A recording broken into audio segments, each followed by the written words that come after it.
Olá! Hoje a gente vai mergulhar num evento que para muita gente é um milagre, mas que revela uma filosofia de vida impressionante.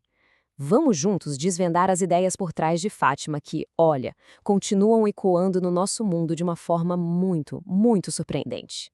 E a pergunta que vai guiar a nossa conversa é esta: será que um milagre lá de 1917 tem algo a nos ensinar sobre a vida no século XXI? A gente vai fundo nessa questão e descobrir como a mensagem de Fátima, na verdade, oferece respostas bem interessantes para os nossos desafios de hoje, sabe? Desde a solidão até aquela busca por um propósito maior. Bom, para a gente entender a filosofia, a gente precisa voltar rapidinho para 1917. Tudo começa em maio, com a primeira aparição para 3 crianças. Depois, em julho, são revelados segredos que marcariam o século.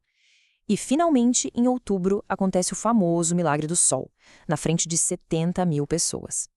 Com essa base, a gente está pronto para ir além da história e entrar no mundo das ideias. Então vamos ao que interessa, o coração da mensagem de Fátima.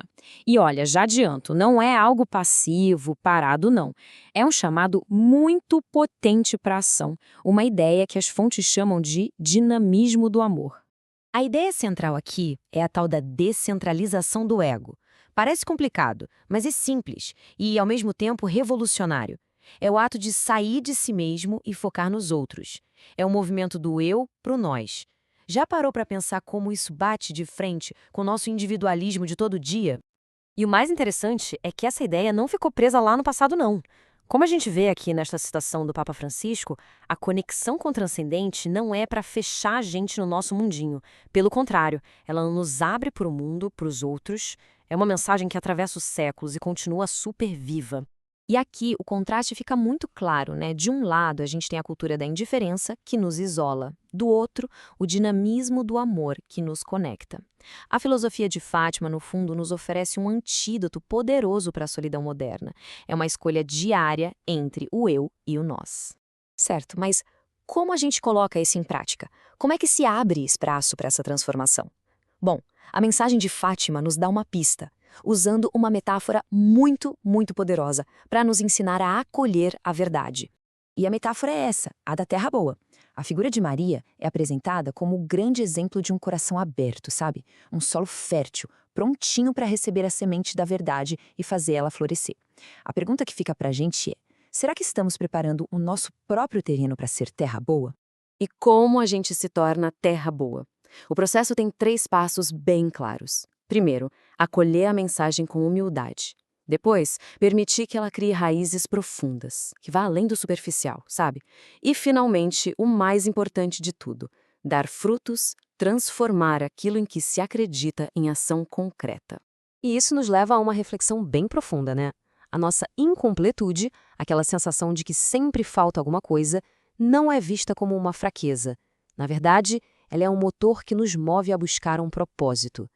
E é justamente nessa busca pela verdade que se encontra uma paz mais completa.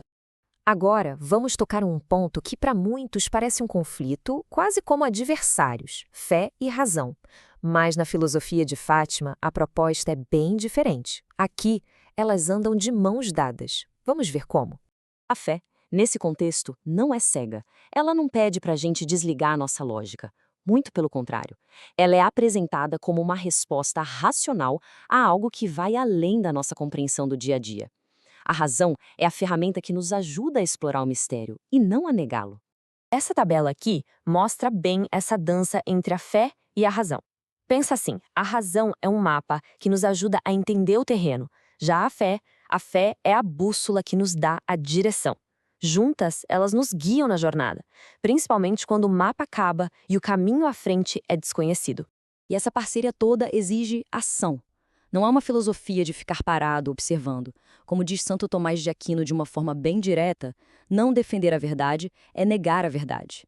É uma chamada responsabilidade de viver aquilo em que acreditamos de forma coerente e corajosa. Tá, mas e aí? O que tudo isso significa para nós, hoje, mais de um século depois? Como essa mensagem de Fátima pode nos ajudar a navegar nesse mundo tão complexo em que a gente vive? As lições são bem práticas e diretas. A oração como um caminho para a paz interior. A conversão como um convite constante para a gente crescer e mudar. A vigilância, para estarmos preparados para as crises da vida. E talvez a mais importante de todas, a esperança. A esperança inabalável de que o bem, no final, vai prevalecer. E essa esperança toda é resumida nesta promessa, que é um ícone. Indo além da religião, essa frase é uma afirmação filosófica poderosa de que a luz sempre vence a escuridão. É uma mensagem de otimismo radical, especialmente para tempos difíceis como os nossos. E a gente termina com uma pergunta para reflexão.